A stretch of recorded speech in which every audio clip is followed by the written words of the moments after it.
Hi, everybody. Good afternoon. Welcome to today's CATHETA webinar. We're coming to you live on October 27th. For those who don't already know, CATHETA means learning in Creek. And in that respect, today we will be learning about tribal grants. Just give us the money already with Rosa McNally.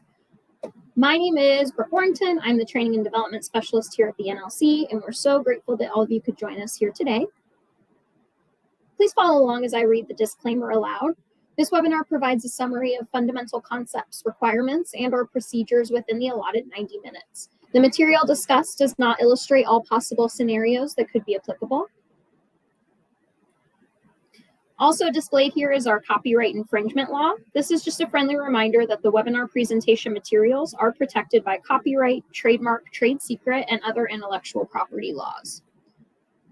Before we get started, I want to familiarize you with some of the features available and how the environment works. If you look at the top of your screen, you'll see an icon of either a person with their hand raised or just a hand. With that icon, you could either raise your hand, you could agree, disagree, or step away. Now your screen should look similar to this graphic here. The box in the middle labeled web links is where you'll find our survey about today's webinar, along with the link to join our email list and any other links that might come up throughout today's presentation. I do encourage you to sign up for our emailing list if you haven't already. We debuted a brand new weekly newsletter last week, and it's amazing, if I do say so myself. Our graphic designer, Jasmine, did incredible work with it. Finally, to the right, we have a chat box. This is how you'll communicate with the instructor and the NLC staff. If you have any questions during the presentation, please feel free to interact by using the chat box. Just type your message and hit enter, or click the up arrow icon button to submit. We do encourage class participation, so feel free to write in those questions, write in those comments. And if you have any tech support issues, that could be submitted here as well. Know that most of them can be solved by just exiting the meeting room and then coming back in. But let's all go ahead and try out the chat box together by typing in your name, where you're joining us from, and your tribal affiliation, please.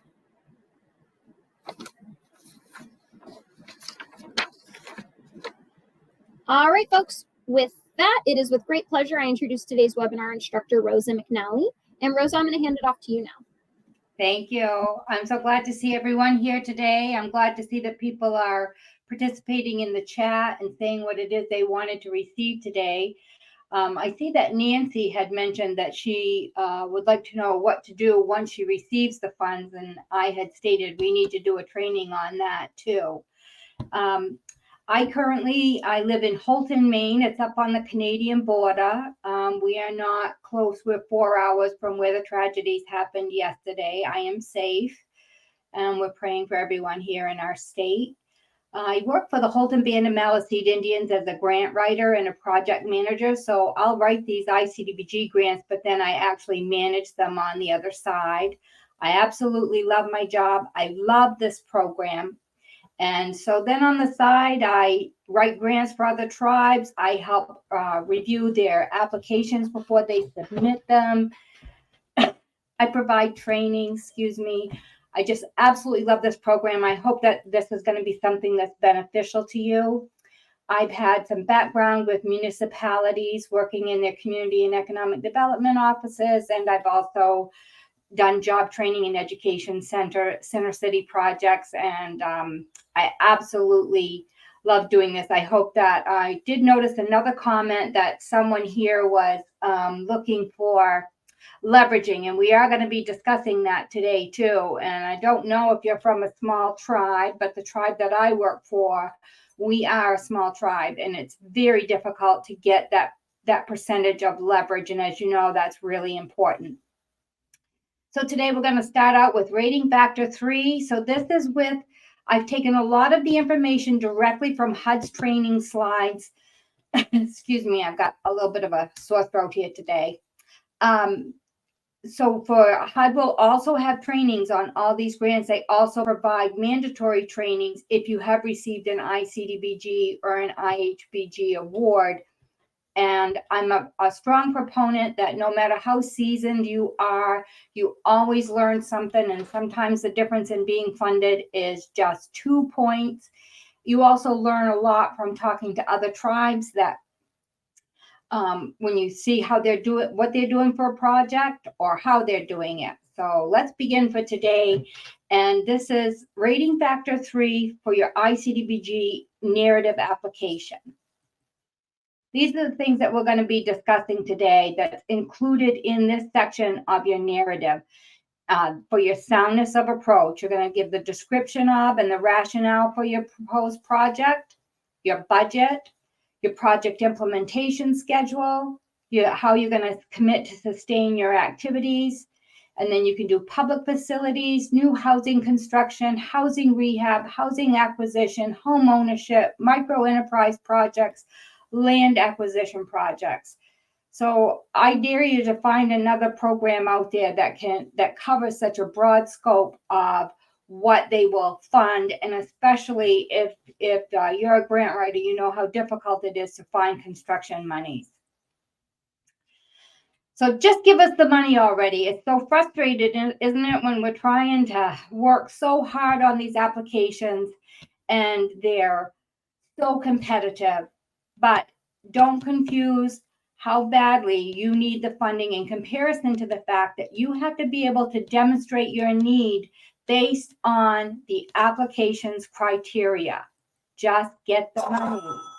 We all want that money. So the first thing you're going to do, and this is worth 10 points, 10 points is an awful lot of, it is very significant in your application. And so in this part of your application, you're going to be describing the rationale behind it. So you're going to discuss your project in detail. What is it that you're doing? Are you doing rehab? Are you doing new construction? And you're going to be specific about it. So how many square feet is it? How many linear feet? What is your bedroom size? Again, this is all relative to whatever your project is, right? And the type of building, the type of construction, the materials that you've used, the location, and include a map of your location. So let's say that you're building a public facility and it's within your tribal lands and it's where your housing authority is or whatever. You can show a map of where your tribal lands, and then you can put a star or asterisk or whatever where your proposed site is going to be. And if you've already worked with your architects and engineers and you have any sort of conceptual plans, sometimes people have it already completed. Predominantly for me, we'll get into this later, mine is proposed. So I'll have a schematic design of what it is we're proposing to do. You're going to describe that your project is feasible and that it's cost effective, and your rationale behind your project design. So for example, if it's for health or for safety or climate resilience, and you're going to describe how you're going to comply with your Indian preference requirements. For housing construction and rehabilitation or public facility buildings, you describe and provide the cost savings in percentage or dollar amount resulting from either your building design or construction methods of energy efficient measures. And I like to be able to do this both ways. So, and you don't have to, but I just want to make sure that reader, whoever's scoring my application, knows that I've really thought this through. So let's say I'm changing the heating system, excuse me, in a home. Well, I'm going to show the percentage of what the energy efficiency is going to be. Let's say I'm using solar. I forgot to explain to you that I have a wicked accent here. Wicked can be really good or it can be really bad. You kind of got to feel it out and see what way you think it's going here. But so I will give a percentage for what the cost savings is going to be percentage-wise. So let's say the tenants will witness percentage of energy efficiency cost savings of 33% a year. But then what I'm going to do also is I'm going to calculate what their actual cost is for their, let's say, we'll say for heat. We'll just use a straight line item for heat. And let's say it's costing them $3,000 a year right now. I'm going to show how much they're spending a month for their heat times 12 months, and this is what they're paying. And then with a new improved energy efficiency measure for solar, we're going to say, well, now it's dropped down to $1,000 a year. But I'm going to show it either annually or per month. And again, you don't have to do that. It says a percentage or in dollar amount. But remember, this is competitive. You're not going to get extra points if you show both. I'm just saying this is how I like to do it because I want them to know that I've thought this through. So here's an example. And so the WHA is the Winning Housing Authority.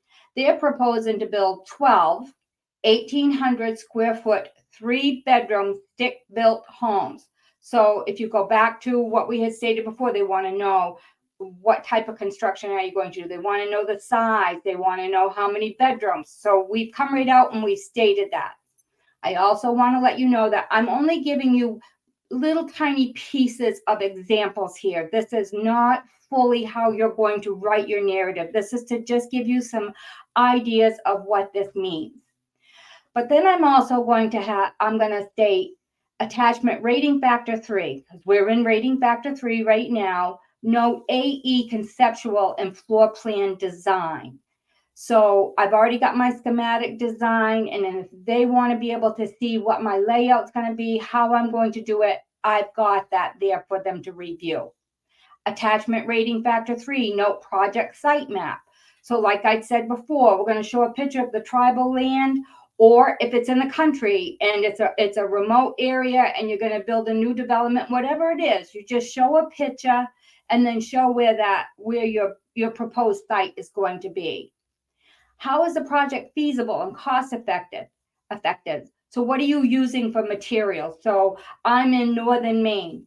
Well, it gets wicked cold up here and we get a lot of snow. So I'm going to be talking about the sorts of materials, my rating factors on my materials and my insulation, what type of doors and windows I need. This is going to go in here. I'm explaining that these are the materials I'm going to use when I build this house because I'm in northern Maine and we've got to make sure that it's warm and that it's going to be able to handle the elements. And you're going to describe, is it accessible to water, sewer, electrical, or on-site tribal services?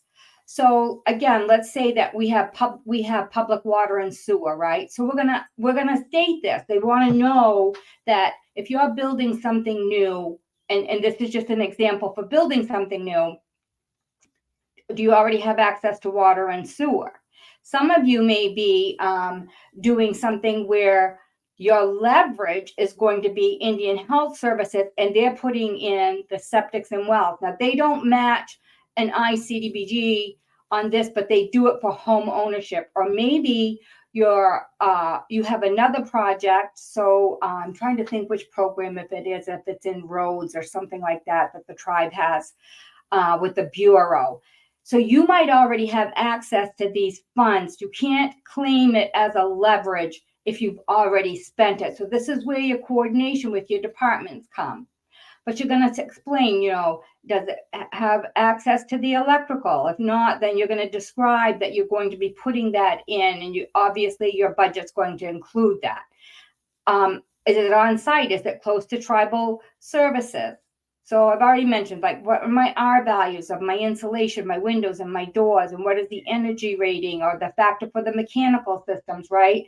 So all that really is going to tie back into my energy efficiency, and I'm going to be able, this is going to help describe how this is going to be cost effective on the other end for our operations and how that's going to be energy efficient, right?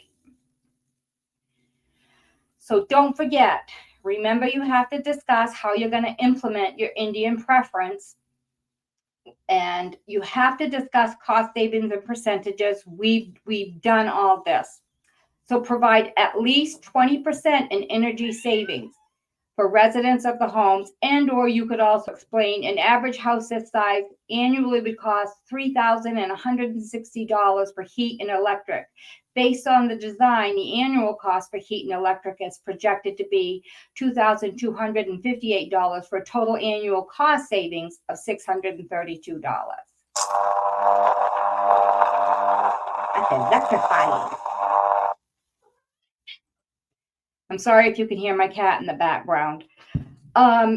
So this, I don't know how many people have had to utilize this and if you have access to one, but if you're doing new housing construction, you have to go through a community, CBDO, a community-based development organization.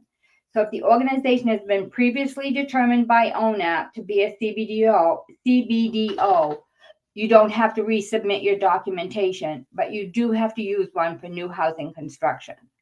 Which this is something that I challenge, because it's like, if we can build a new facility, a public facility, why wouldn't we be able to build our own houses? Why do we have to go through that? So I know that that's being challenged right now. Construction standards. You must state in your work plan narrative that the project will be constructed in accordance with construction standards that were adopted by a tribal resolution prior to the application deadline date. So see the definition at section 1A4, standard housing, standard conditions. This isn't an option. They're saying you must state it in your work plan narrative. It's a statement, but also see what it says. It was adopted by your tribal resolution prior to the application deadline. So that doesn't mean that you have to have it done this time. If your tribe has already done that, you can provide that. Provide documentation that shows. So again, this is if we're doing housing, right? No other housing is available in the immediate reservation area that is suitable for households to be assisted. And no other sources, including your Indian Housing Block Grant, can meet the needs of the households to be served. Applicants that receive minimum IHBG funding pursuant to the IHB regulation are exempt from this provision. Rehabilitation of the unit occupied by the households to be assisted is not economically feasible, or the household to be assisted is currently living in overcrowded conditions. And I'm seeing with the applications that I've been assisting with, I'm seeing that overcrowded is a huge issue. So then we also know that deteriorates the home a whole lot quicker too, because you've got so many people in the unit that's utilizing it. So for your housing rehab requirements, so I know that we're going through all these different things of what it is we're doing, but we're talking about this program offers for so many programs, so you can do housing rehab, housing new construction, you can do a public facility, you can do economic development. So we're going to keep going through this, but right now we're talking about housing rehab. So again, when you read your NOFA, which is your Notice of Funding Availability, you read this, and when they say you have to provide a written statement in your work plan that the applicant has adopted rehabilitation standards and policies, you have to state this. You can't just say, well, they know that. For any housing rehabilitation project involving home ownership, you've got to make sure that you provide a statement. So notice that if HUD is saying provide a written statement, you provide that written statement in your work plan narrative. This is where you're supposed to be doing this. That ICDBG funds will be used to rehabilitate housing only when the homeowner's payments are current, or the homeowner is current in their repayment agreement.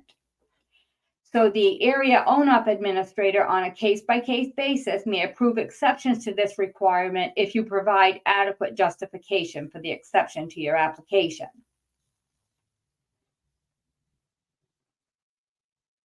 Land.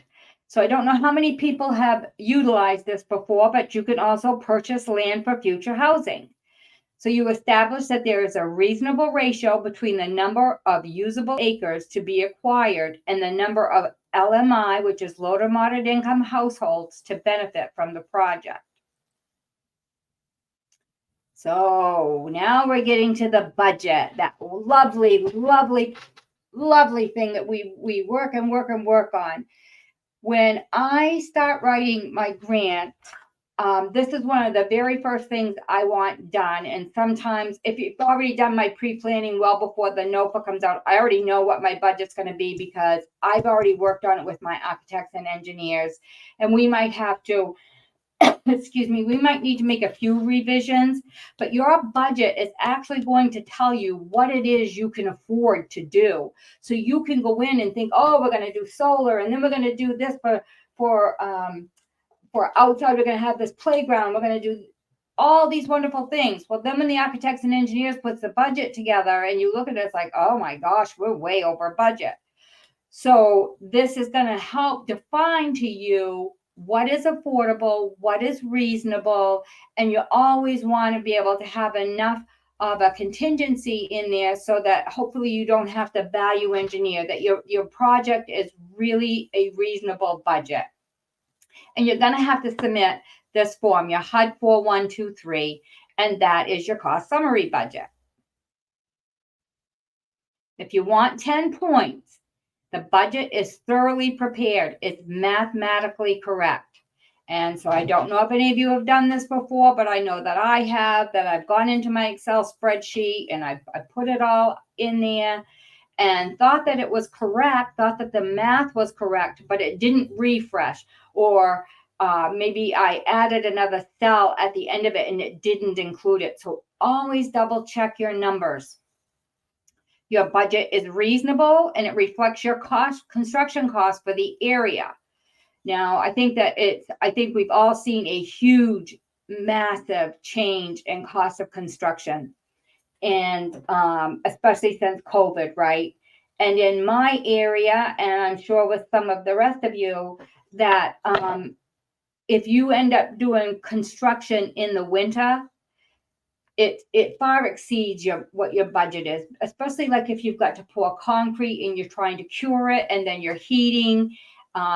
We've seen problems with the foundation not settling right, and it's just not cost effective.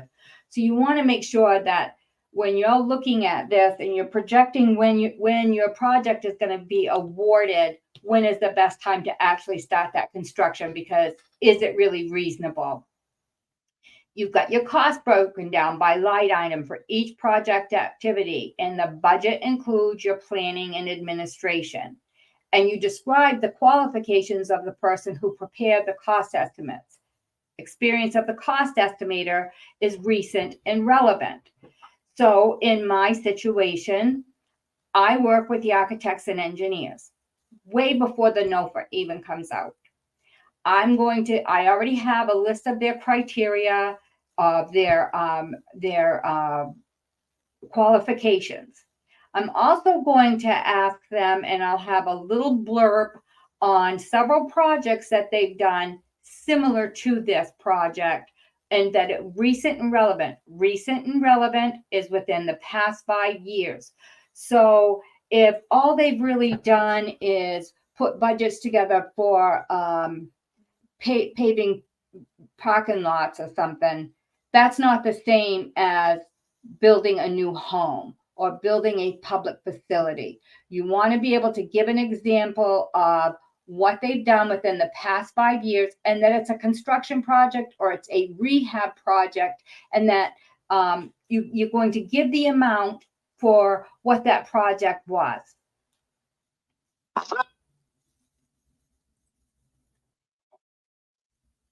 Your indirect costs count toward the administration cap. So this can be very difficult for some tribes too, and it depends on how your IDC is calculated. So, and what your indirect cost rate is. So it's only going to be 20% administration cap on a grant, but your indirect cost rate could be well over 30. So you need to understand that going in, when you go to put your indirect cost in, that when you figure out your indirect cost, that's also going toward, if you were planning on taking any funds out of this for your grant administrator or your project manager, or you've got other staff that you're planning on paying, you're probably going to exceed this. So for planning and administrative costs, do not include direct project costs, activity costs, like your architects, engineers, your environmental, those sorts of things. those are going to go underneath your direct project costs for your construction or your rehab.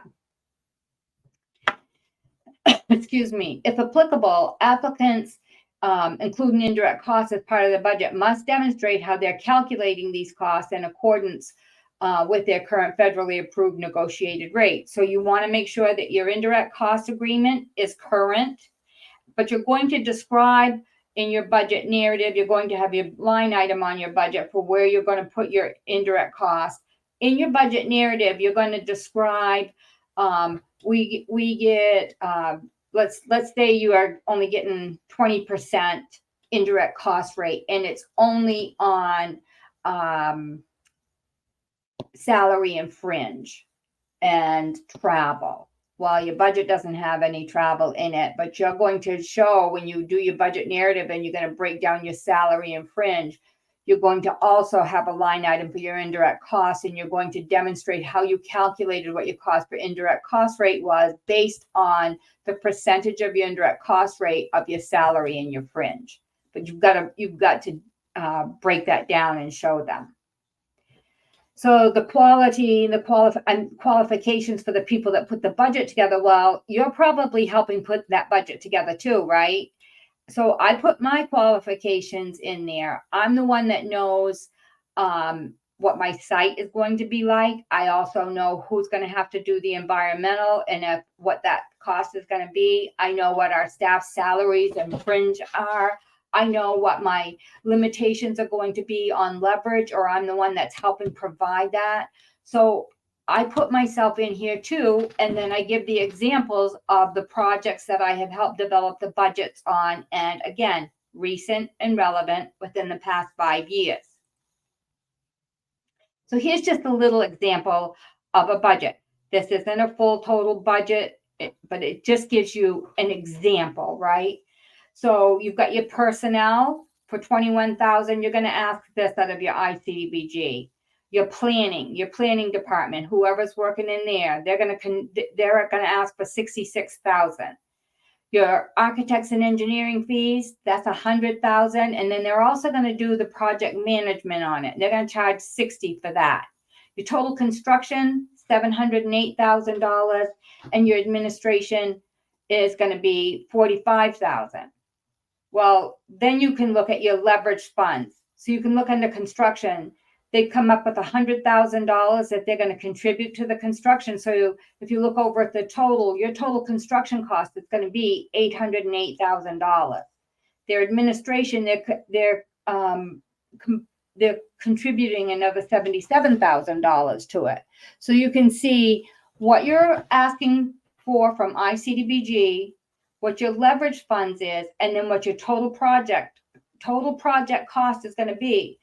When you calculate that out, you've got your 15% leverage amount that they want you to have. Here is your HUD 4123 form, your cost summary form. This is what this looks like. And so you're going to transfer your budget onto your cost summary sheet, and it's not difficult. You're literally going to transfer the budget and your narrative onto HUD's official form. And so I put this little cartoon here, and it's like, I don't know how many of you feel this way. And for every program that you're involved in, they've got a whole different set of forms for you to do. And then you get them confused because what one agency, how they put their columns, and this another agency does. It's like, man, oh man. So here's an example of the cost summary put together from the budget that we had done before. And again, you folks will be able to download this so that you'll have copies of this yourself, and it's really self-explanatory. So did you remember? If you're using IDC, make sure that it's identified in your budget. So the budgets that I just showed you did not have an IDC. Explain where you're using your IDC and demonstrate your calculations. And did you remember that if you're doing new housing construction, you have to go through a CBDO. Don't forget your budget narrative attachment. So your budget narrative is not part of your narrative for the application. It's an attachment and it doesn't go against your page numbers, but this is where, when I keep saying, so when you're going to demonstrate how you came up with your indirect cost rate, your calculation for that, all your calculations go into your budget narrative. You're demonstrating how you came up with $100,000 for staff, say. Well, you're going to break that down. How many staff? What are they getting paid per hour? What is their fringe rate? What is included in fringe? Your math is going to be calculated. They're going to double check your math. They definitely check your math. The scorers do. And so make sure that if you make a change anywhere in your budget narrative, oh, gee, I did my math wrong on that. You got to go back in your narrative, in your budget narrative. You got to go back into the application narrative and make sure that you've changed the numbers there. What if you've already done your cost summary? Well, now that's going to change that too, right? This is one of the reasons I like to get my budget done first. It tells you the whole story. I love budgets. I'm kind of weird. So what is within the budget narrative, right? So you're going to do your personnel, your admin, your planning. You're going to identify the position. So think about your project. How many people is it going to take?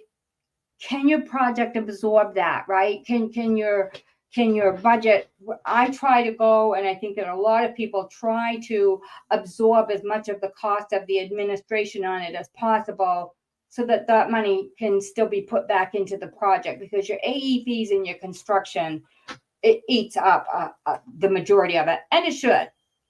And your fringe, you're going to identify the percentage rate of that position. So what I do is I ask the payroll clerk, hey, can you give me a projection for my salary and fringe for 18 months at however many hours a week I'm projecting it's going to take me to do this project? So it might be 18 months, it might be 12 months or whatever, but I'll have her calculate that out for me. And then I've got it exactly so that I know what it is. And I already know what's calculated into it for our fringe. And this varies for every place is different. And you allow for your cost of living increase. If you get any sort of, like for us, we have to have a different level for our health insurance. So if it was a catastrophic event, then it's going to affect us by a certain amount of money. So when I do this projection, I'm braced to prepare for worst case scenario and best case scenario. Your professional design services. So you demonstrate the cost for your architects and engineers, and also are they providing project management? So you're going to show that, like I had shown you in your budget before, there's two separate line items. And I always use the same architect. I use my architects and engineers to also do that project management. They're the ones that they're the experts. They're going to go out in the field. They're going to make sure that things are up to code. They're going to make sure that they built the things by spec. I'm not a code enforcement officer, and I go on job sites for reasons other than that. But they also, when you get ready to pay for your pay recs and you have your construction meetings, and they provide you that, the general contract provide you that schedule of values. Well, this is where they really come in. Well, they come in handy for the whole thing, to tell you the truth. But I mean, they can tell by looking at what that general contractor is trying to build the tribe for materials used, percentage-wise, based on what they know has actually been done. So there's two different line items here. So one's going to be for design, and then for my situation, one's going to be for design and one's going to be for project management. And some tribes have their own qualified staff that can be their own project management. They can do all of this themselves, and kudos to them. You just saved yourself several $1,000s. So, and you're going to identify the cost of construction. So in your budget narrative, you got, let's say you got $700,000. Well, you're going to break down what is consisting in that construction, so that they can see that you're not just putting $700,000 construction. That's what you're putting in your application. You're not giving them all the details of how you came up with that. But in your budget narrative, you're explaining how you came up with $700,000 for your construction. We already talked about the project management. Are you going to have office supplies? So you're not just going to put office supplies, $200. What types of things are you getting? Are you getting toner for your printers? Do you need paper? Whatever it is that you need, this is where you're going to explain, this is what it is you're planning on getting, and this is how much it's going to cost. Travel. Are you allowing for on-site project management of your staff? They'll be paid by the grant, or are they going to be leveraging it? So again, I live in a rural area, and I travel to the job site once the construction starts almost daily. Well, that adds up. So I've done it both ways. We've done it as far as leverage goes for the tribe is going to pay that mileage, or are we gonna? I gotta make sure it's like, oh, I gotta build that into this grant, because that can get sizable by the end of the project. We've already talked about the indirect cost rate. Qualifications of the budget preparer. We've already discussed this. And so this is a funny story. It's kind of funny and it isn't, but one of the very first grants that I wrote for the tribe that I'm working for right now, and it was 15 years ago, and I met with the health director, and she says, we need a new health center, and I can't remember then. I think that ICDBG was $600,000, and it's like, oh yeah. I didn't know anything about site preparation. I didn't know anything about how to do the environmental. I didn't know how to budget this.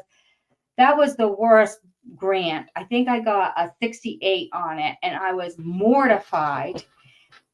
But this is why Odd wants to know that somebody qualified is putting this budget together. I was not qualified. As I stated here, I guesstimated. It's like, well, we could probably we were looking at doing a modular.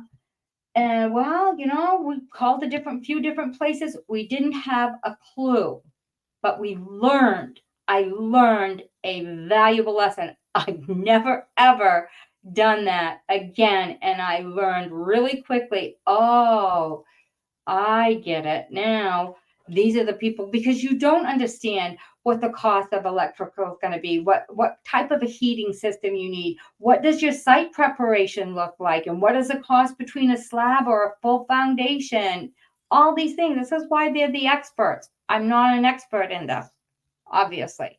We did end up getting a beautiful health center, though. Next time around, I smartened up a whole lot more. I got wicked smart. So the other great advantage of working with your architects and engineers is they know. So when you have to do your implementation schedule, we already know. It'll give you in the NOFA an idea of when they're planning on announcing the awards, and they're pretty good. They're pretty close to when they estimate that the grants are going to be awarded. And so you're going to start you're going to tell them when you're working with them before the application. You're going to say, okay, well, it looks like the awards will probably come out in the middle of June. So let's give it a couple of weeks. Let's say July 1, just to give HUD a few more weeks in there, wiggle room or whatever. They're going, and I'll tell them, I need some help putting the time schedule together. They know how long it takes to develop that scope of work. They know what type of an environmental I'm going to need and approximately how long it's going to take. And so then they know how long it takes to do mobilization and approximately how long, if everything goes well, how long it should take for construction. And again, let's say that grant comes out and is awarded in the fall. That's wicked up here, because your project scope is going to be developed and ready to go out for bid probably in January. Well, our ground is still frozen in April. So we've lost 5 or 6 months there to be able to do our construction. I wanted to go back to this. Let's see. Cost estimator. So one of the things that I have done and would like to suggest, because I know that, and again, it depends on what your cash flow is like for your tribes, right? For ours, it's money's tight and you have to be creative. And so I do my procurement before I get a grant because I can't afford to pay somebody for all the designs and everything. So what I do is I do my procurement. I put that out for my architects and engineering services, and I have my database for that. And then I work out an agreement with them that if on the front end of the grant, meaning that planning part, submitting this application, that they help me do all of this, put this all together for free. If we get awarded, they get awarded the contract. Now, I could not do that if I hadn't already done my procurement. So I do my procurement ahead of time. This saves you a lot of, you're still paying for it, but at least now the grant is paying for it. If you don't have the cash flow to be able to do that up front, and then it also saves you too, because if you can pay for it up front, that's great, because then you have more money in your actual grant to go towards construction. But if you don't, then you can take it out of your grant. But I just wanted to pass that little tip along, and this is how I've had to do it. It has worked out really, really well, but you have to do that procurement ahead of time. So we're going to give, we mentioned this, we're going to give their credentials. We're going to explain who's working in it. Let's see what I said here. Right. So you want to make sure that it's relevant to whatever it is that they're doing. So let's say that we're doing the health center, but all they've ever really done is housing. Well, your licensing and your floor layout, your planning, even where you would need soiled linens and where you need your lab and where you need your clinic, and then how you want your walkthrough to go through, is entirely different type of design than doing housing. And so you want to be able to make sure that whoever it is you're selecting to help you with this and to manage this has that experience. And then you're going to demonstrate that when you're talking about your budget preparer. You're going to give an example of another health clinic that they've done. And I've already mentioned this, you're going to add yourself as a budget preparer as well, because you've helped develop this budget. So I'm asking you, did you notice something missing from the previous budget? Don't know if you did, but that budget did not allow for any contingency. There was not a line item on there for contingency. And never, ever create a construction or a rehab project without a contingency. So in my area, again, we have issues of ledge, which is, I assume everyone knows what it is, but if you don't, it's like there's a lot of underground rock formations, and it can get to the point where it can ruin your budget. And it can only, and it might only be where you're laying the water line, but you're going to have, maybe you're going to have blasting or whatever. So I always hold my breath. I always hold my breath when I'm doing something new like this, because especially in the ground, because it is so hard up here. And I hold my breath, but I always have a contingency. You always should have a contingency, whether you're doing rehab or new construction, housing construction, or whatever. But that just gives an example of one of the things that I hold my breath for. But I also do it when I'm rehabbing housing, because you might think, okay, well, you go in, you do an assessment. It's like, okay, well, the roofing, I might need a little bit more repair on my roof. We'll allow a little bit more for that. And you think we're going to replace those windows. When you go to replace the windows, guess what? There was so much moisture in there, it ruined the walls. The walls are all soft, they're rotted, they're starting to get mold on them. Now you've got a change order, right? You can't just leave the walls like that. So always have a contingency.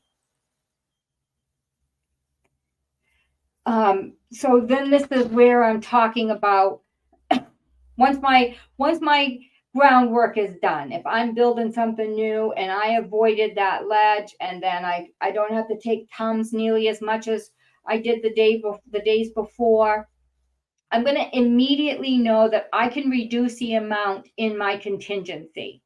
And I'm going to go ahead and look at what we want to do for change orders. Maybe we already had to value engineer. And contingency isn't that high that you're going to do something massively different to your project. I'm just saying I'm going to go as conservatively as I possibly can go. I'm going to hold that out, because the last thing I want to do is to go to tribal council and say, guess what? The project has barely started and I'm already out of money. I just do not want to do that. And so when I'm working with pre-application, if I can get any soil borings done, if I can work with our natural resources department, our environmental department, if I can get any reports on that land, I'm going to do that. I've already worked on some of them. So then it's like, okay, I know this site was okay. We ran into a few places. But then when you do rehab, I never let go of that during it. So let's say we're doing multiple units, right? You get through one, it's like, gee, that was great. We didn't even have to do anything to the roof, just replace the shingles. I was like, that's great. We just pop the windows out and put new ones in. I would never take that contingency and say, oh, well, okay, let's go do some more windows. It's like, no, because you don't know what that next unit is going to have. So that it's a managing process. It's an active managing process when you're working on this. So now we're talking about our project implementation. And so remember, your environmental, contract signing, your hiring process, you want to be able to show on your project implementation, you want to be able to demonstrate to HUD that you're thinking your project through and you're not just putting construction. Well, what's happening before construction, right? Well, you've got your award. You've got to sign your contract with HUD. You've got to sign your contract with your architect and engineering firm. So you want to identify these things. And again, like I had mentioned to you before, I work with the architects and engineers on this so that they know how the construction process should go, the timelines for each one of these things. This is an example of what your implementation schedule looks like. This is an example of one that I tried to fill out for you. And this is a touchy form, and it could just be me. But if you'll notice under I got construct mobilization, and you see the differences in the X's. This is not by any means perfect, but there were two things that didn't get clicked on. So the contractor mobilization, that's when they're bringing all their equipment to the job site and they're getting ready to start. And then your project closeout. Look at, you've got your SF 425s. When are those due? When is your ACER due? So this didn't save the time frames, but so I started out with my contract award. We thought we were going to get that in March. I know it's going to take me about 90 days to get my environmental done. So I'm showing that March, April, and May. But I'm instantly in the first time that I'm getting when I've been awarded the grant. Well, I've got 4 different activities taking place that very first month that we're getting awarded. The AE building design and site mapping, they already know how long that's going to take. I get that from them. They know this is when I'm going to do the project advertising and how long the bidding is going to take. And then that same month, the last month of the bidding, that same month, we're going to be signing the contract. That'll be the same month usually that the contractor will do their mobilization. And then these are the construction schedules. Down below where you see what your planned drawdowns are, this is just a projection of what you think. And again, I work on that with the architects and engineers. Some of it I can figure out, I can tell, but I don't know, like most of your construction, it depends on how it's scheduled. So they'll help me figure out how much we think we're going to be drawing down during those intervals. So if you're going to do a public facility, which I've done a lot of them, I love this program for that. But you're going to have to state that you've adopted an operations and maintenance plan. You're going to develop an operation and maintenance plan, and it's got to get approved.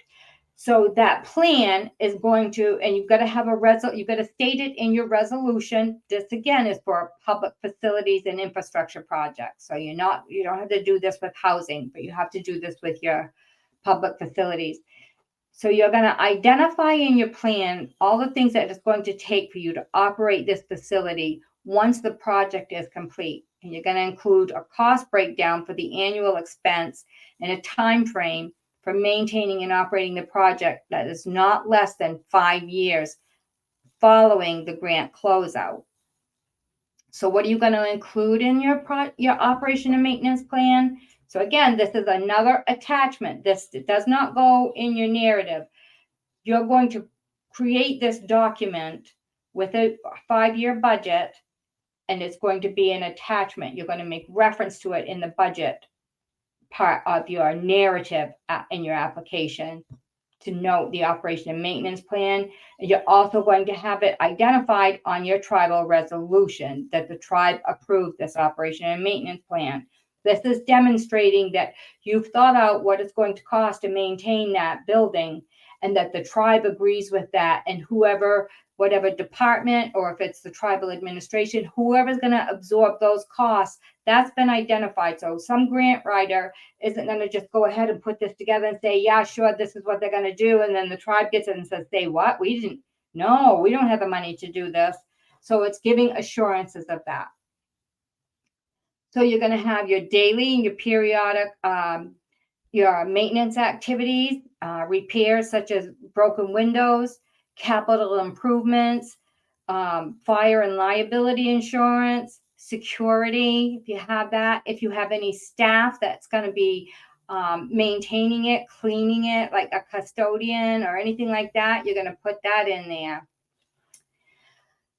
So you've got to demonstrate that the funds, recreation, social, or other social services that are going to be provided in this building have been committed.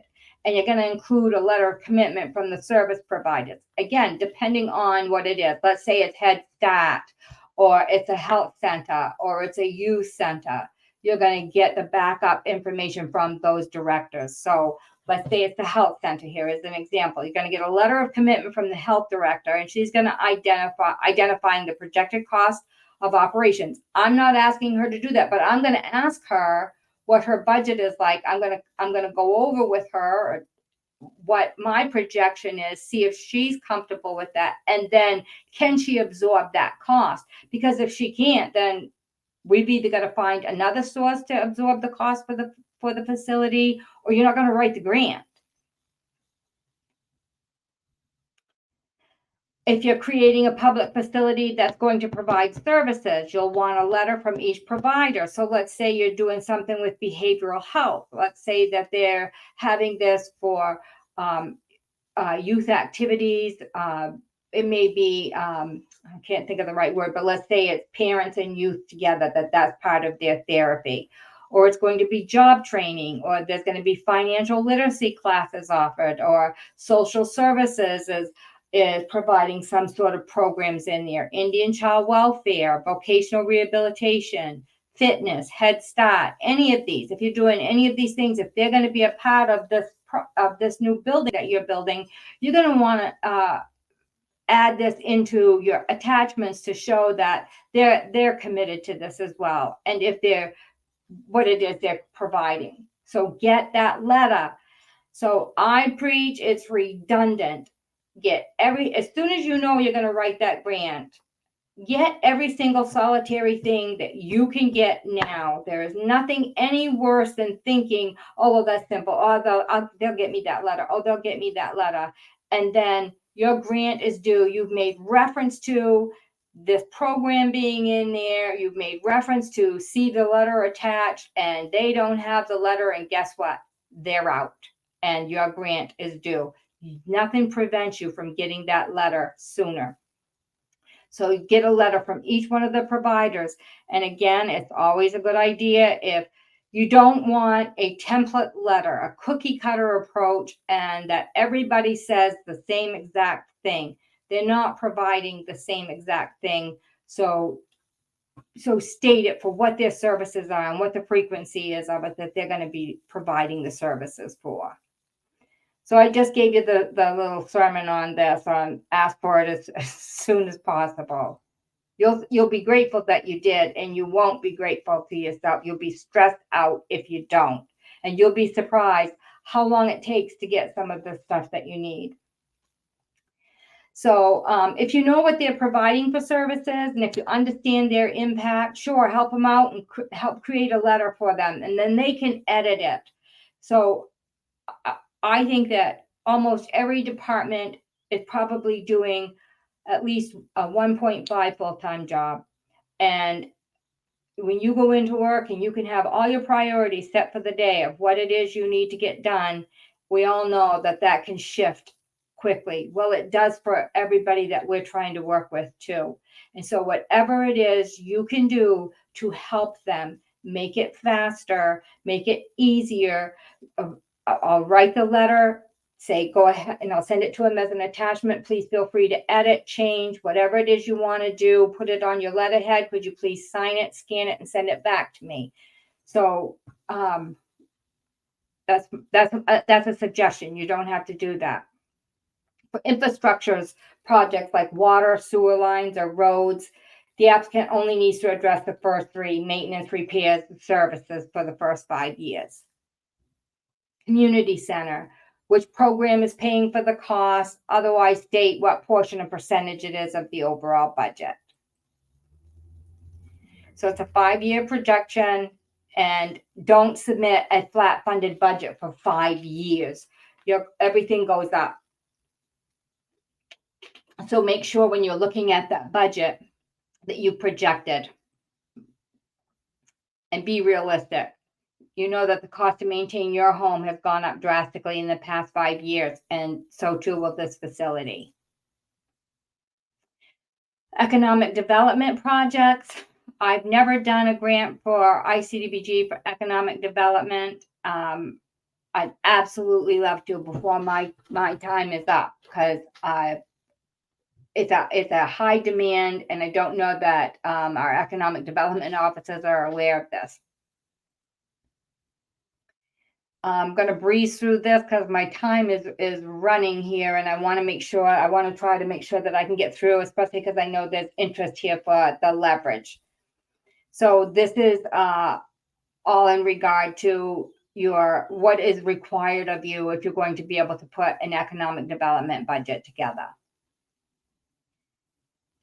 Okay, and this still is going on for housing construction, your housing rehabilitation, how you're going to manage this. A lot of this is absorbed in your IHBG under your maintenance of your units. Your micro enterprise programs.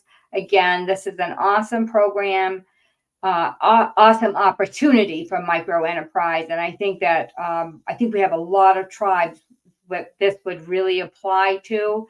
But again, then all the tribal departments are competing with each other over who's going to apply for the grant this year. So that is really back up to whoever makes those decisions, if it's your tribal council, if it's your housing commissioners or whatever. And again, this grant is geared towards your low to moderate income.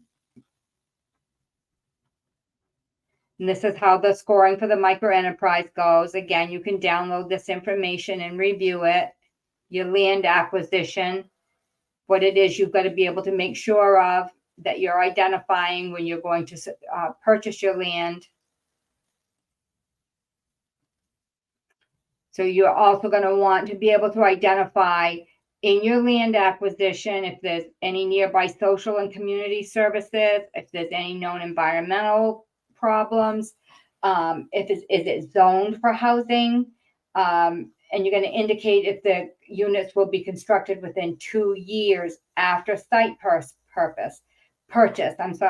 So you can use ICDBG funds to purchase land if you know that within the next 2 years you're going to be able to build housing. So it doesn't want to see you purchase the land because someday you might want to build houses, but you have actually no plan in place at all of how you're going to do that. They want to be able to see that you're going to start housing construction within 2 years after the purchase of it. So you think you're done with this section? Set it aside and work on the next step. And then later, you're going to go back and you're going to read every single solitary word in that note under this category. And you're going to align your narrative to make sure you've addressed each value for scoring.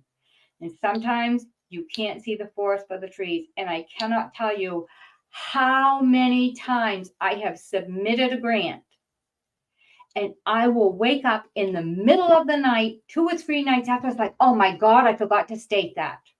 It's like your subconscious is finally relaxing. And it's like, oh, you think you're going to sleep, are you? Oh, well, no, you're not. So even with being meticulous about it, this is such a competitive program. Make sure you read. Have somebody else read it for you. So now we're going to go on to our next part for our leveraging. And again, this is the part that has been the most difficult for me, for the tribe that I work for. We don't have any unrestricted revenue funds coming in. And so I'm literally calculating every single solitary thing that I can. And every training I go to and every conference I go to and I meet with other grant writers, I always ask, well, how'd you leverage that project? Where'd you get your funds for that? How are you going to go about doing that? So we're going to talk about leveraging resources, the type of leverages, the evidence, and non-ICDBG resources. And so this is worth 6 points, and 6 points is huge. And if you don't provide the cost sharing leverage resources, you would have to get 100% of 94 points. So meaning that HUD, the NOFA says you don't have to provide leverage resources. It's not required. But you get 6 points if you meet the percentage, the full percentage of the cost sharing. So the last ICDBG, I believe it was 15% leverage that they would like to see you commit. So if you don't, what I'm explaining here is if you're saying, you know what, we're just going to throw something at it and see if it sticks. We don't have any leverage resources. You are really gambling because now you're already down to 94 points. That means you can't lose any points. I would try to stay when I'm pre-scoring my application. I don't want to see anything below a 92. And you can go back and see what the score values have been of awarded grants. This is getting so competitive that provide something, whatever it is you can. Again, procrastination. So let's say that you got a grant from USDA. And or let's say you didn't do it. Let's say Natural Resources got a grant from USDA and it was $250,000 or whatever, and you knew they had it. There's nothing that's prohibiting you from saying, hey, can you give me a copy of that award?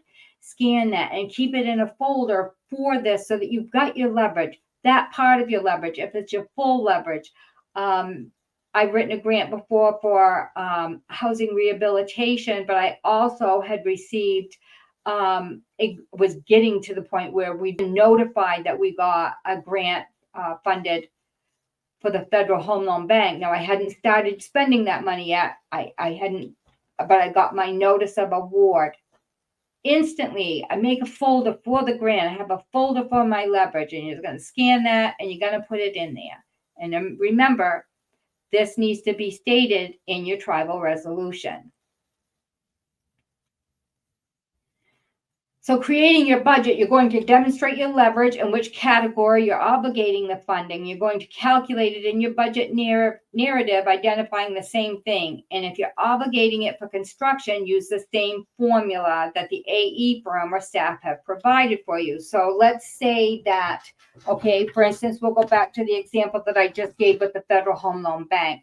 And so I already know out of that budget how much of that is going toward construction or how rehabilitation, right?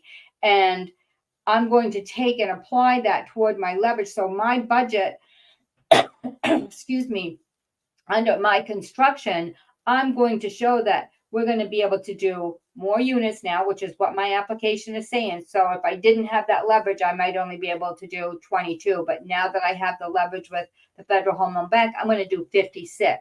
So I'm going to show the calculation for this leverage. Your leverage budget is you're going to do the same exact thing.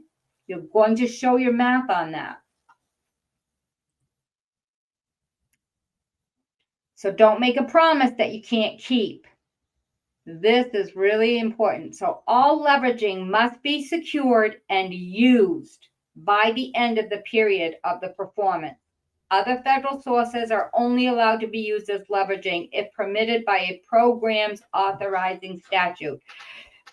Excuse me. So you're going to be required to show evidence that leveraging resources were actually received and used for their intended purposes through your SF 425.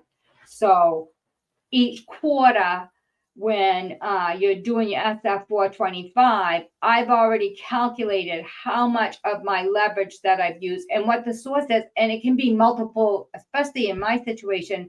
I'll have 4 or 5 different sources of leverage, and I've got to calculate, let's say it's part of my salary. I've got to keep track of how many hours for that quarter I've worked on that, or that I'm projecting that I am for the budget part, right? And then when you have to do your SF 425, and the part where you're showing what your leverage is or your match, whichever way that's aligned on there, you're going to have a calculation for what it is you've used. Or let's say we've drawn down $40,000 from the Federal Home Loan Bank.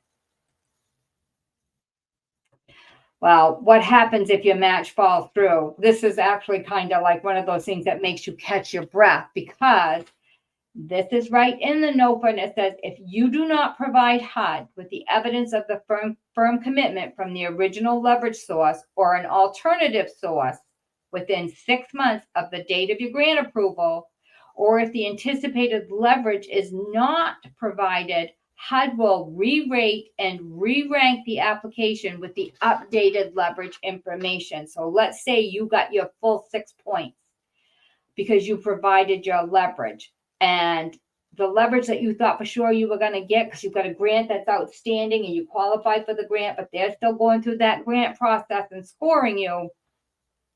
And then guess what? You didn't get that funding. Do you have a plan B of how you're going to come up? Let's say you had $200,000 you was counting on from USDA and you didn't get awarded. Do you have a plan B to come up with that $200,000? Because you need to. So then let's say, okay, I don't. HUD re-rates, re-ranks your application. And so you've lost those 6 points, but you only scored a 91, right? So now you've got an 85, but there were applications ahead of you that scored higher. You can lose this grant, and the applicant that was scored higher than you is then going to be offered the funds that you thought you were going to go through. So make sure that you've got your commitment. Intending to write another grant to provide leverage doesn't work. That's not a firm commitment. It's a hope. It's an intention. And you can feel pretty confident that you're going to get it, but you need to have that plan B. It's just the same. Like, you're not going to go get a home mortgage, you're not going to get a home mortgage by telling the bank, you hope your rich uncle is going to give you the down payment. And then your rich uncle says, I don't think so. And you can't claim leverage if you can't prove it. So you need to pay very close attention to that. So this is basically saying that HUD recognizes that sometimes you can't get a firm commitment, right? Exactly what I'm saying is that you can apply for a grant. You can feel pretty confident. You know you qualify. You feel pretty good that you're probably going to get funded, but you're not going to know until after the date. Well, then you still have 6 months from the anticipated date of the grant approval from HUD to demonstrate that.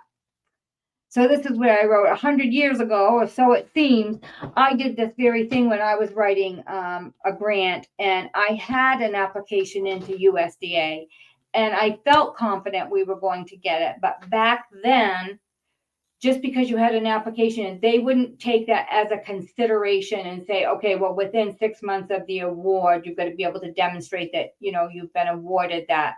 You can get a letter from USDA that would state that.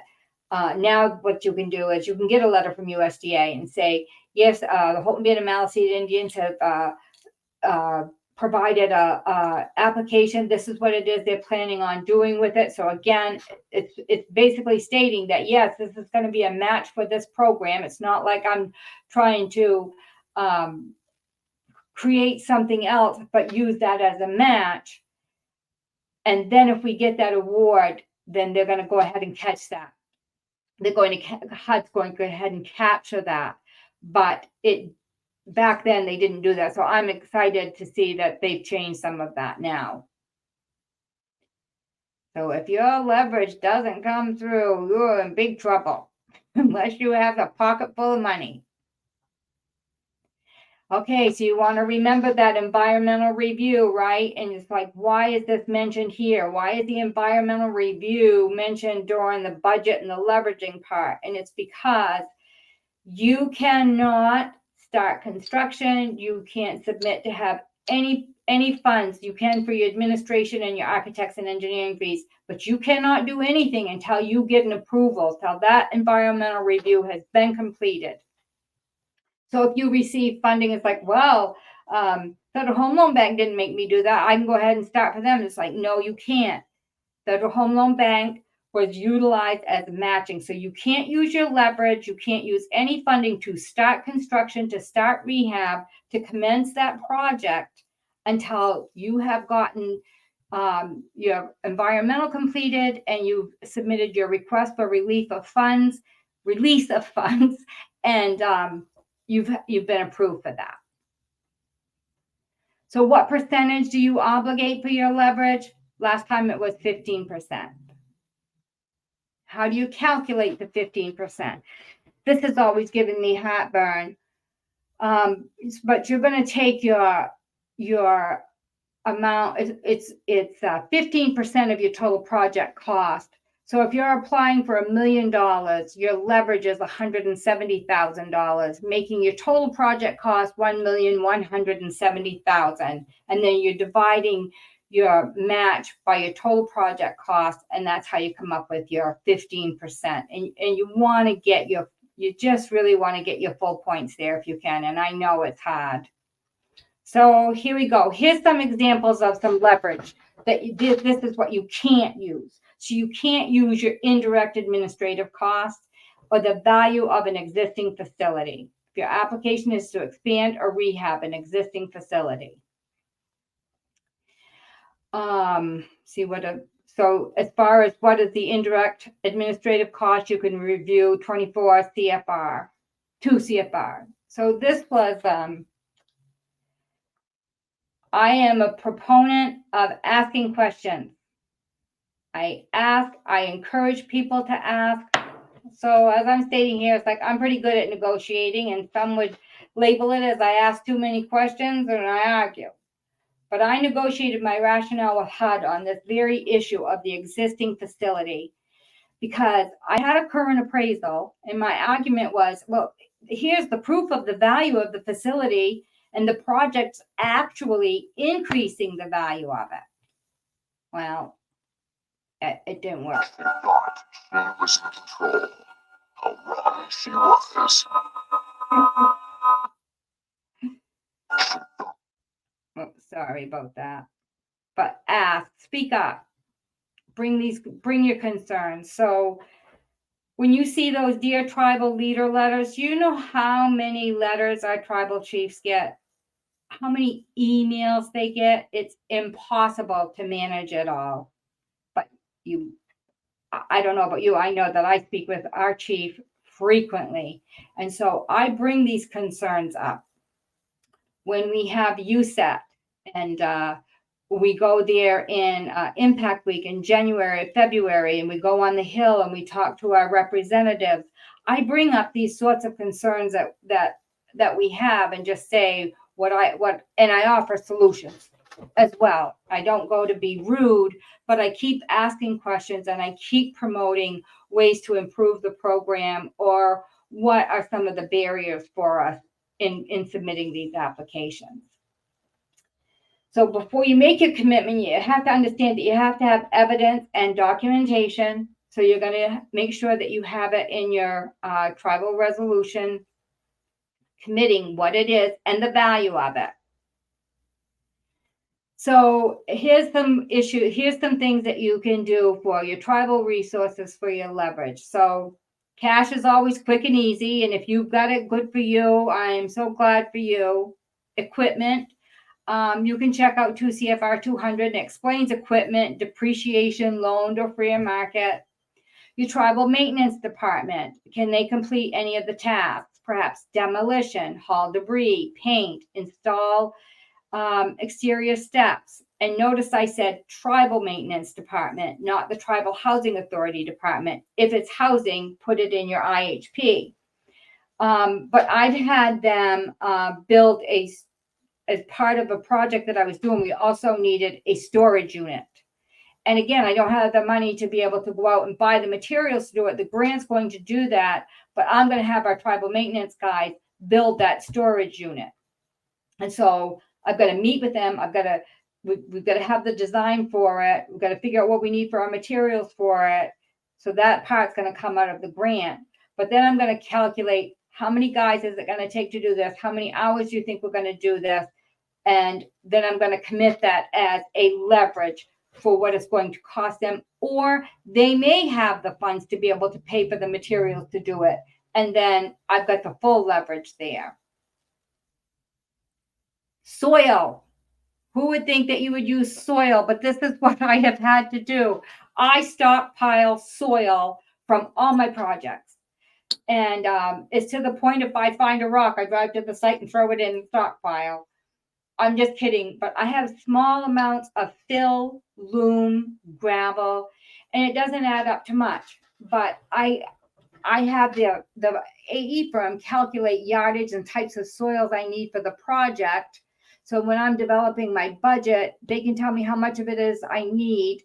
I'll have them come look at my stockpiles, tell me how much of it is that I have. I'll do a calculation of that soil that I have available, and then I can use that as leverage. And it's minuscule, but when you're in the point where you're taking every dollar that you can to make it work, this is another resource. Another thing you can do for leverage is your coordinator or your on-site project manager or your grant administrator, your housing finance executive director. And you probably have staff that's not being paid out of your IDC or ICDBG that will be involved in the project. And I see this all the time. I rarely ever see that these grants pay for a grant administrator. It's not really, it's really quite cost prohibitive, but sometimes they have to do that. But then this can definitely be done. If you're not going to pay for that out of the grant, then you can calculate what that's going to cost for that person and go back to your time implementation schedule. You can see the entire time that you're planning on doing that, except this position is also going to do the project closeout. So they're going to do that final ACER and the final closeout documentations and everything. So usually about 30 days, maybe after you've done your punch list and your project is all completed, they're going to still be working for one more month getting all of that tied up. And this is a really good source for leverage. Travel to the job site. I had mentioned that before. So you can add that up, calculate how many times a day, how many weeks do you think you're going to be going back and forth to the job site, and multiply that out by your federal mileage rate. And there's another opportunity. And again, it's not huge, but when you're trying to capture everything you can, you have that there. Job training programs. So tribal workforce development programs that'll provide referrals, case management for job training or youth or tribal members to be hired for the project, not the services after the construction is completed. So again, I've worked with as a consultant with tribes that have their own tarot departments, or they're going to have their housing maintenance guys. A lot of them are very highly skilled, and so they're going to do the predominant amount of the construction, but they're going to bid out for the mechanical, the electrical, the plumbing, those sorts of things, and they're going to do it as their match. So they're not getting paid out of this. They're not going to pay their people out of the grant for this. They're going to do it themselves. That's a huge impact. It's really great. Your builder's risk insurance. So that's part of your budget. And it's usually, I'm trying to think on the budgets I've done, I think it's usually just around like $4,000. But sometimes that's something that the tribe can absorb. And it adds volunteers. I always create a committee of tribal citizens and correlating staff. Always do. Pre-application, I have the committee together. We talk about the whole facility or the housing. If it's housing rehab, then I'm working with the housing director and the maintenance guys or whatever. But I still work with, if there's tenants, or if it's a youth program, then I'm going to have youth on this committee. I'm going to have the youth director. Well, their time is worth something, and they're not getting paid to do this. And so I go online and I find out what the value of that volunteer is. So it's going to be entirely different if I have an engineer or an attorney that's volunteering on my committee, as opposed to I have a youth director on there. But it's just another option that you have. So I keep with that same committee that I started when we're planning for the project, for whatever it is. Then once we get awarded, we have a big celebration of laughing and joking and teasing and being so excited. And it's like, okay, now we got to get to work. Same people, and then they follow through. So bear in mind, for example, for public facilities projects, you're constructing a new wing onto your health center. Obviously, you want the directors of the program that's going to be occupying that space on the committee pre and post award. And it's essential their supervisor approves their times. And if so, you can calculate their time post award based on their salary and fringe, because they're going to be involved in, especially if you've got change orders or anything like that, that's affecting their design. You could have a problem with, well, one time I had a problem with flooring and the way it was going, and I was like, you know what, this just isn't going to work here. You know, we're moving the offices around. So I keep that committee right on there. Their time is valuable, and it's easy to access what their salary and fringe is. And again, it's minuscule. They're going to be involved maybe an hour a week. And some weeks it might be 2, some weeks it might be none. So you're going to just try to average out what you think that value is going to be. The tribal match. So like I've said, for small tribes, it's hard to get that, but use your imagination, and you want to do everything you can to capture all those points. So think outside the box. And again, like I said, if I'm going around calculating buckets of soil, one of the things that I did was, a lot of the projects that I've done, we have a municipal, quasi-municipal utility district here, excuse me. And we have done so many projects, a lot of public facilities. Well, what is that doing? That's increasing. We need their electricity, right? We need their water and sewer, but they're also gaining another customer. They're making more money. So in my region, again, I went to them and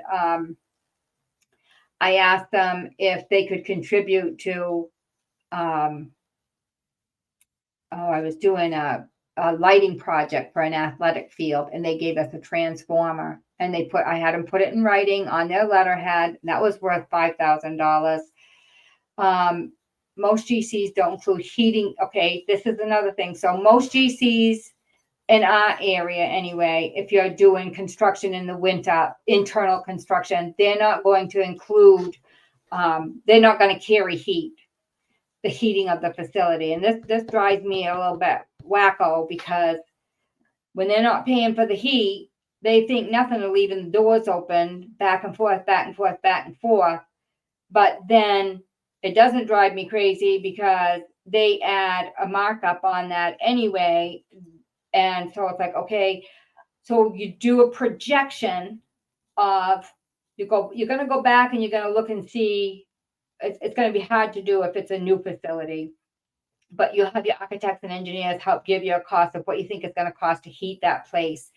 And then you're going to add a percentage over that, because you know exactly what I just said. They're going to be in and out, in and out, out. They're not always conscientious that, gee, you've got that door propped open, or I'll go and they've got a window open. I mean, every day I go to that job site, that's one of the things I do. I turn the thermostat down. I see a window open, I'll go close the window. I'll remind the guy, please keep the windows closed. Please make sure that door is closed. But I carry that as part of a leverage. So whoever programmed this is, that's already paying for the water and the sewer and the electric and the heat, we're picking all those things up. We're still paying those things, and that can be a good contribution.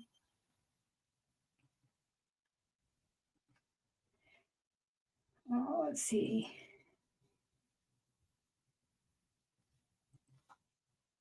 So some other stuff, signage. You must have gifted artisans in your community.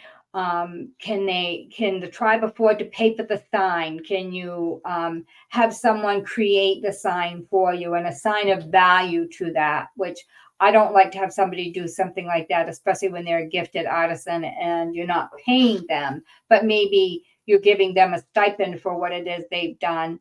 And the tribe maybe can actually pay for the sign itself. And it depends on what type of sign you're doing and what the cost is associated with it. But you can get estimates on that before you put your application together, so that you can see, is this a realistic thing? And again, a couple $100 here, a couple $1,000 there. So can you absorb any of the cost for your advertising, for hiring, for consultants, for your postings, for your bid? Can your tribe pay for any part of the architects and engineering fees, or maybe their project management, which is going to be less? What about the security system? So let's say you've got whatever your security system is, or your cameras, or your internet installation, or anything like that, that you can break that project down into and say, gee, well, it's not significant, but boys, if can the tribe pay for this? Can whichever department is working for, could they absorb that cost? And I've actually asked the AE firms that I've worked with, what can you do for me here? And I really will say it. And they're like, what do you want? And I said, well, I'm short $5,000. And so I say, I need you to provide a service for me out of this. Can you commit to doing something for us for this project for $5,000? Well, sometimes they don't like that, but you know what? The worst they can say is no. But I've gotten yeses every time I've asked for it. So think outside the box, be willing to be told no. It's just like being a cold call salesperson door to door, right? I mean, you feel like you're groveling, but at the same time, they're making hundreds of thousands of dollars off of these projects, and $5,000 really isn't that much, especially when they look at it and they say, okay, we'll do, I can't remember what it's called that they do. They go on site and they inspect everything, all the, how your mechanical systems or whatever work, and they assign a value to that, and they'll do that. And it's like, well, I think, and it works out good, but it's an awkward situation, but I've never been told no. So ask and you receive. And so this is the situation that I was telling you about for asking the utility company if they had anything they could donate for us. And I was doing the athletic field, and it was a lighting project. And again, I just couldn't come up with enough money. And so they said yes. We're, like I say in here, the worst they can do is say no. But if you don't ask, the answer is always going to be no. And so they did, and they gave us a transformer, and it was either like $3,000 or $5,000, and it was like nobody could believe they did that. But if you don't ask, you never know. So you can leverage your IHBG funds for the housing authority. They've got to identify it in their housing plan. If you have COVID funding left over, you can obligate those funds. Let's see, future IHBG funds will be used, and the application must identify the program year and dollar amount. So again, your housing director, and maybe some of you here are housing directors, will understand how to do that. So let's see, I'm gonna click this here. So this would be an example of an excerpt from a budget identifying the breakdown of, for this example, in part, the budget. And this demonstrates the line item of leverage is being applied to. Here we have $475,000, $475,727 applied to the construction, and $37,265 to the AE firm from the Federal Home Loan Bank. And that's going to be explained in the budget narrative as well as the leverage narrative. Staff wages and fringe will also be leveraged. So we're showing where we're putting our leverage here, right? So we've got construction we're putting money into. We're contributing to the architects and engineering and the administration. But I'm have one budget like this where I've got it summarized. Then I'm going to have a breakdown of what is included in administration and how my math has got to come out to that 30,408.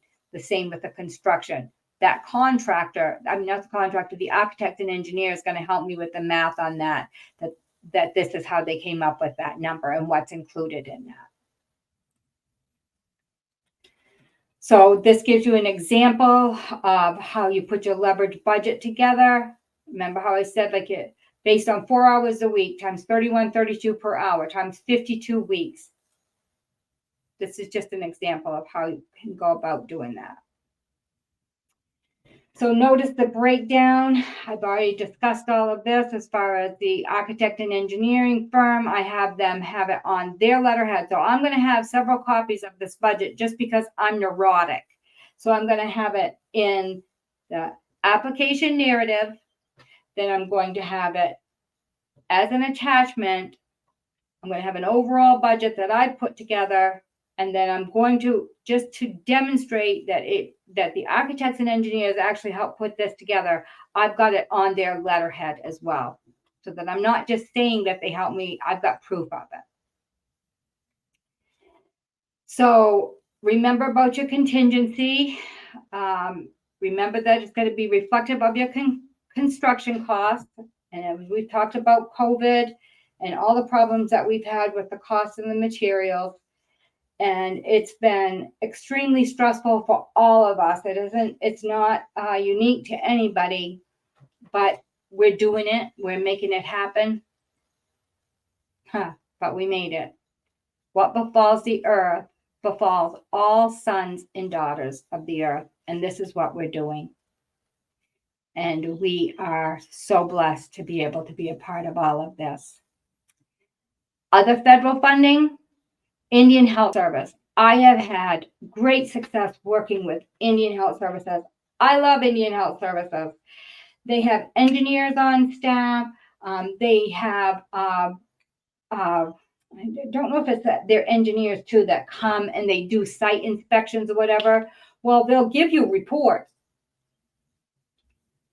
Pardon me. They give you reports on whatever it is that's going wrong with the place. Well, that substantiates your need. And they also have, they used to have sometimes funds left over for maintenance and operations or whatever. And so let's say we had a monitoring finding and something was malfunctioning at the health center and we're going to put in this application to rehab it. They did for me, I want to say 3 different times I got leverage funds from IHS. But now we've got something else coming, and I wrote 105, Lisa, and I think it's called the 109.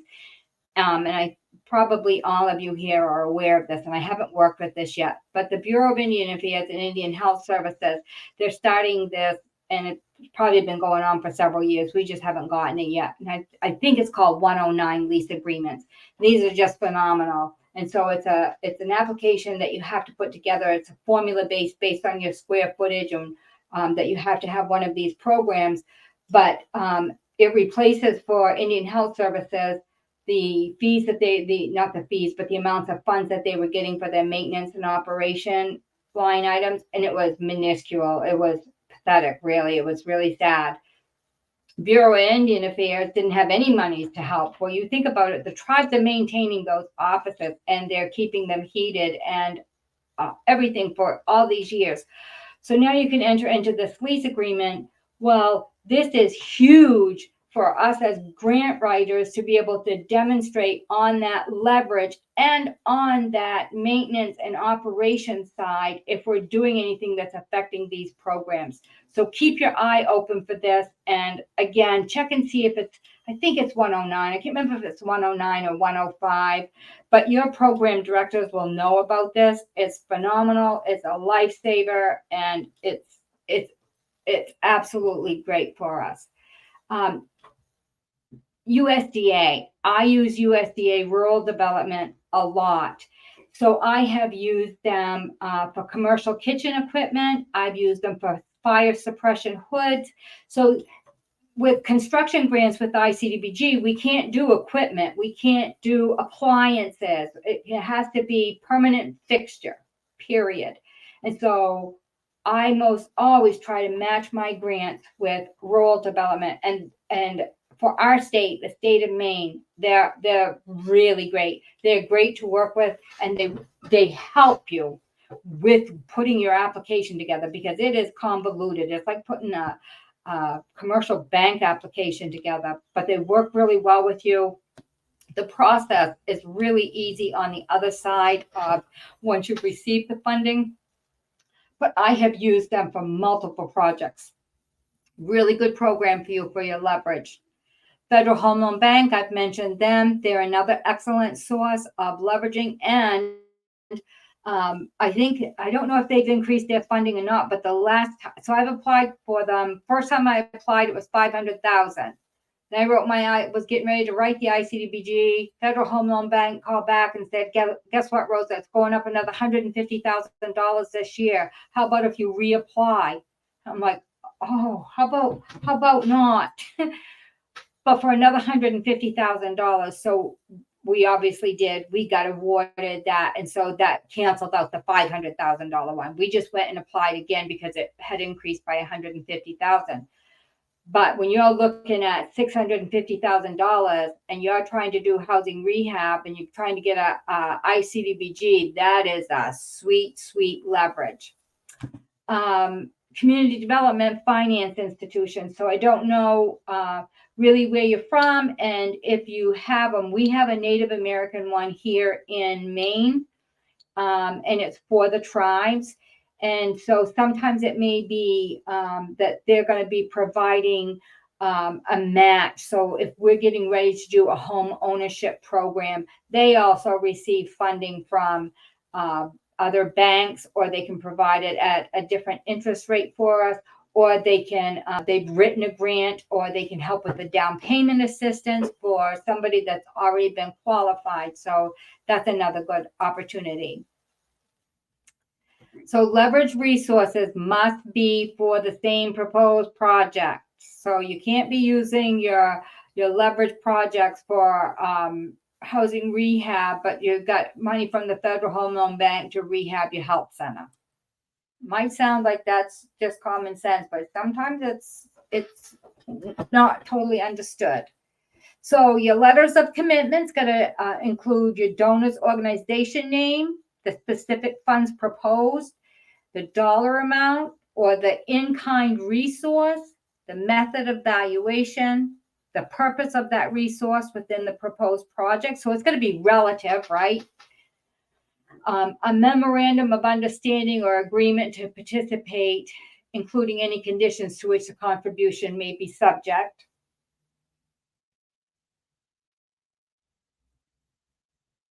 Land. So I do my land valuation, but it must be established using one of the following methods, and documentation must be contained in the application. The application of land valuation documentation must state the method used to determine land value and identify the land value. Land that has been previously used as leverage toward other ONAP competitions may not be proposed as leveraging for this NOFO. So a specific appraisal, which is no more than 2 years old, an appraisal tax assessment of a nearby comparable site must not be more than 2 years old. So this was nice to see too, because in the past, this is another improvement that's been made. In the past, it had to be an appraisal.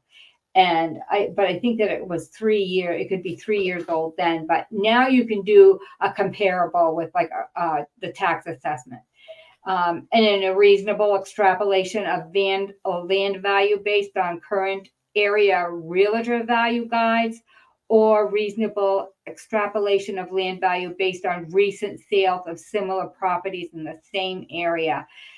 This is so much better than what it used to be, and so much quicker to turn around, because try to get an appraiser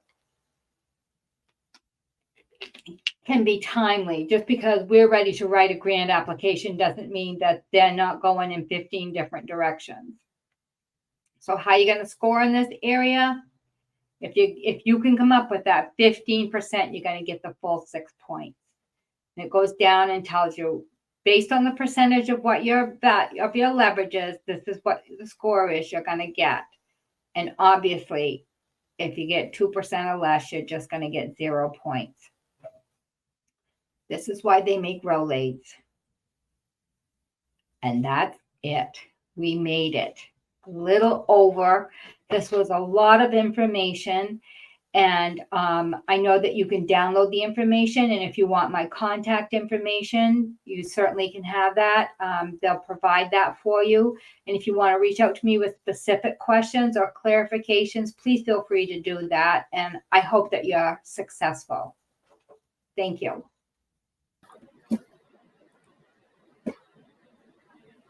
Thank you so much, Rosa. Thank you for your time and effort with this presentation. I know you covered a lot. I am launching the webinar feedback survey for everybody. If you guys could please just take a moment to fill that out. It really helps us to keep up with the things that are working really well and to work on the things that maybe need some tweaking. And feel free to be as candid as you want, because they are anonymous, but it does help us to improve things. So we appreciate you completing that.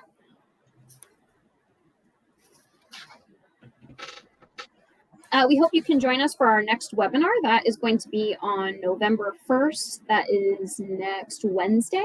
And this one's on strength and unity, collaboration with public safety. This is actually the first webinar in a new series that we're doing. As far as we know, this is like one of the only webinar series on public safety, as far as within like the tribal housing community. So we're really excited to be doing that. It's with William Latchford. He's amazing. Remember that registration is always free for our webinars. Feel free to access this and any other recorded webinars online on our website, nativelearningcenter.com. There's a Cathedra webinars tab featuring a recorded webinars section, and you can click on any one of the webinars that we've done for the past 2 years. So if you missed out on any of Rosa's webinars that she's been doing about the whole grant writing process throughout the last month or so, you could access all of those recordings online. Please also check out our upcoming events. They're posted to our various social media. We're on Facebook, Instagram, Twitter, LinkedIn, and we even have a podcast titled Hope a Thing, a Native American Podcast, where we discuss more focused topics within tribal housing and self-determination. You can listen on Simplecast, Google Podcasts, Spotify, and Apple Podcasts, as well as viewing the video recordings with our guests on YouTube. Once again, I do want to thank you all for participating and joining us today. We hope that you have a wonderful rest of your day, and we hope to connect with you guys real soon. Thank you. And looking at the chat, here, Angela, I'm going to send you my email. Just email me and I will send you back the slides. I'm putting my email into the chat right now. That goes for anybody else who would like to receive PDFs of the presentation. Just go ahead and shoot me an email. And then I'm also putting Rosa's email in the chat as well. Know that if you email me for the slides, I'm going to loop her in on the email back so that if you need to reach out to her for questions, you're able to do that. Looks like we got, okay. Here, Cassandra, I'm going to put my email into the chat again. Just shoot me an email and I will send you the slides. And again, I'll loop Rosa into that so that if you need to reach out to her for questions, you're able to do so. So that goes for anybody. Just go ahead and grab my email from the chat if you're wanting the slides. I will absolutely send them to you. Oh, Debbie, you already put in your email. Thank you. I'll pull that up. All right, guys. I see some people are still typing, so I'm going to hang back before I close the session. I want y'all to be able to get your questions in. Oh, we got another email. Thank you, Cassandra. And thank you, Amy. Well, this works because I'm just able to click on the links. So anybody else, if you want it, just go ahead and put your email in the chat and I'm able to just kind of click on it and I can pull it up that way.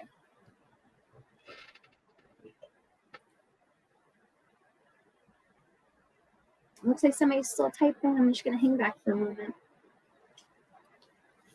Oh, yeah, Cassandra. Rosa is amazing. We hope you have a great weekend as well. Thank you, Cassandra. All right, party people. It looks like nobody else is typing right now. So I am going to go ahead. I'm going to stop recording and close the session.